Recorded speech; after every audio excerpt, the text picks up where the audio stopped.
Good morning to everyone. I'll be talking about how good should we be, what best can we do, something a little bit away from incisions, IOLs and the high techno stuff. I'll be talking about anesthesia. I would like to acknowledge that we do receive occasional research support grant from Alcon Laboratories, USA.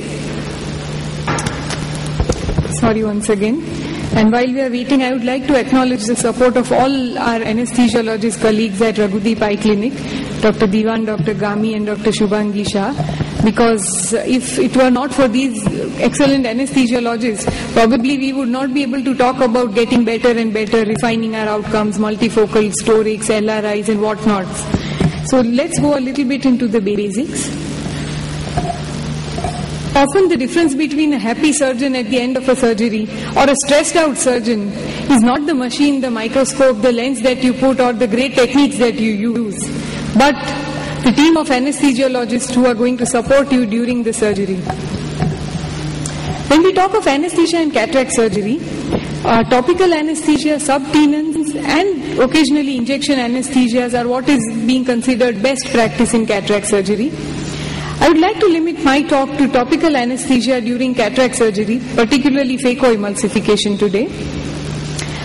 Key issues when we look at implementing and doing a good topical anesthesia would be a good preoperative evaluation, intraoperative management of pain as well as anxiety, and looking after the patient's post-operative comfort.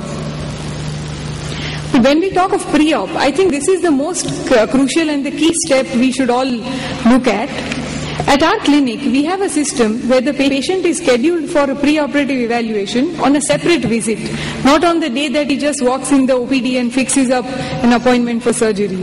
A separate time slot where the patient and their family called in and they can be counseled about all the various aspects, including the anesthesia.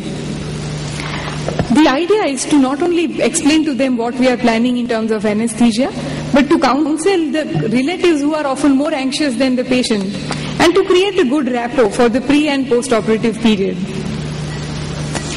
Apart from a good history and medical examination, always make sure that we take a good record of the patient's past and current medical history, their medications.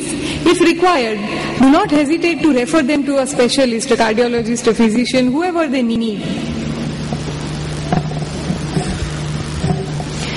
Keeping a list of the current medications, particularly antiplatelets and anticoagulants, would be very relevant. At our center, we do not discontinue any antiplatelets, that is aspirin or clopidogrel. If the patient is, however, on heparin or warfarin, we do continue with an adjusted INR. With the physician and the anesthesiologist, the INR ratio needs to be adjusted before we go ahead with surgery. The patient undergoes what we call a mock drill before he is actually into surgery. He is educated on what he will see. There will be a light, the eye will be covered. In case there are patients who are very claustrophobic, we also don't hesitate to give them a drape trial. A non-sterile drape is put in the pre-operative checkup day before the surgery. Sometimes we have patients who are very obese or have some kind of neck problems or breathing problems where they really can't lie down for half an hour or 1 hour. In which case, our anesthesiologist will ask them to lie down flat at their own homes, starting half an hour every day for 3 days prior to surgery. Only then we schedule the surgery. Previous night, someone who's very anxious, very young, can be given a tranquilizer, but this is not what we do routinely for all patients. Moving on to when the day of surgery finally comes. The first thing that we like to do in the preoperative holding area is to secure an intravenous access, not only for giving any sedatives or anti-anxiety, but in case of emergency or whenever there is a crisis, it is always a good idea to secure an intravenous line, whatever the age of the patient, even if it's a simple topical 10-minute phaco. Next, the patient is prepped by cleaning the skin around the operative area with topically up, and then dye. As a next step, lignocaine jelly 2%, which contains preservative, is instilled into the lower fornix of the eye, as you can see here. Only about 1 ml of this gel is instilled. What we do is we autoclave this gel in pre-filled syringes and then use only one syringe for each patient. Once the patient is instilled with the jelly and is taken in the operating theatre, adjuncts that are really useful would be local anesthesia supplementation, systemic medications, and looking after the generalized comfort and well-being of the patient. Talking of intraoperative supplementation, two tools that are very, very useful here. One is using 2% preservative containing lignocaine topically. But one thing that I would like to point out, as a surgeon, we need to make sure that the syringe that contains this 2% lignocaine should be isolated so that by any possibility this drug should not be injected intracamerally as it contains preservatives. For intracameral use, we prefer the 1% preservative-free lignocaine hydrochloride, which is injected in each and every patient. As you can see here, the first thing that we do, we make a side port incision, followed by injection of about 0.1 to 0.2 ml of this intracameral lignocaine. What we often don't realize in our surgical enthusiasm is that it's a patient who's lying under the drape, and therefore looking after their well-being is something that is of utmost importance for getting their full cooperation. Starting with a quiet, non-intimidating ambience. When they are brought in for surgery, they should not be scared. Too many lights, too many people. So what we do is we dim the lights. We have a transparent glass through which their relatives can see through, and some light music playing on. The patient is made to recline and make sure that they are comfortable with all their vital parameters being monitored on this monitor. The anesthesiologist, while fixing the IV line, talks to them, tries to keep them busy and less anxious. All the while, as you may have noticed, the relative is being shown the preparation so that there is less anxiety on the part of the family as well. When we talk of patient comfort, these small devices, like fixing the patient's head properly, will be very, very useful here. As you can see, the special gel headrest to make sure that the patient is well positioned in the head well of the table. Putting this kind of a jelly knee rest so that they are again comfortable and don't need to keep moving their legs all the time. Also make sure that the draping system that we use, rather than just putting a box and draping it, make sure that the drape is well elevated so that the patient's nose and mouth are freely open to breathe comfortably. Like I showed some of these before also, these are special jelly-filled devices which are really soft and moldable and will allow a good support to the patient's head, back and their knees. This is what we look for, a good alignment on the table. The legs should be well positioned and the overall posture should be comfortable for them to lie down for half an hour or 1 hour.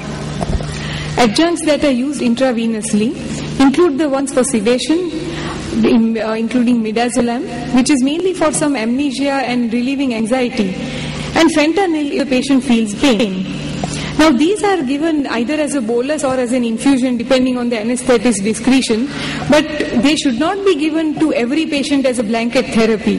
The dose as well as whether or not to give should be decided only by the anesthesiologist and not by us, the ophthalmologists. While we are giving these intravenous drugs, monitoring their heart rate, blood pressure, ECG is extremely important. What we often forget is once the patient is out of surgery, bye-bye and go home. We need to look after their post-operative pain. Usually what we do is we give them 1 or 2 tablets of paracetamol, and in rare cases with severe pain or inflammation, we may also think of giving oral NSAIDs.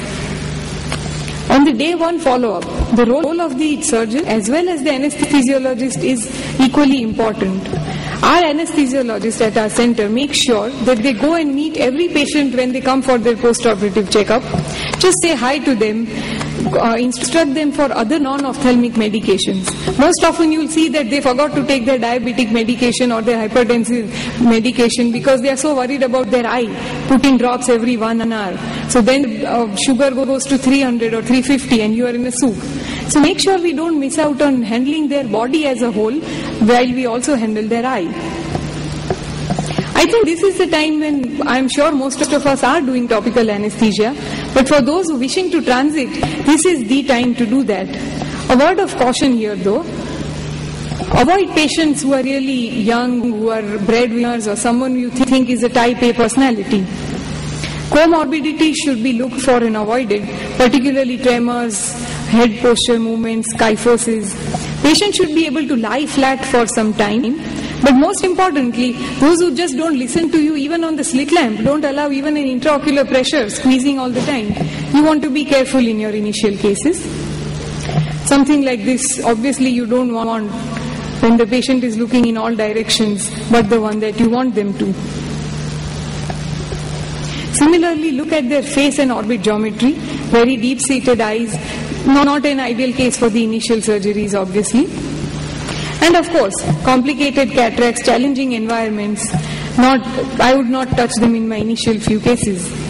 So to sum up, I think the best practice today is and will be topical anesthesia, but the role of having an anesthesiologist in the surgery with every patient is something which most of us do recognize, but we need to recognize and implement more and more during our surgery. Thank you.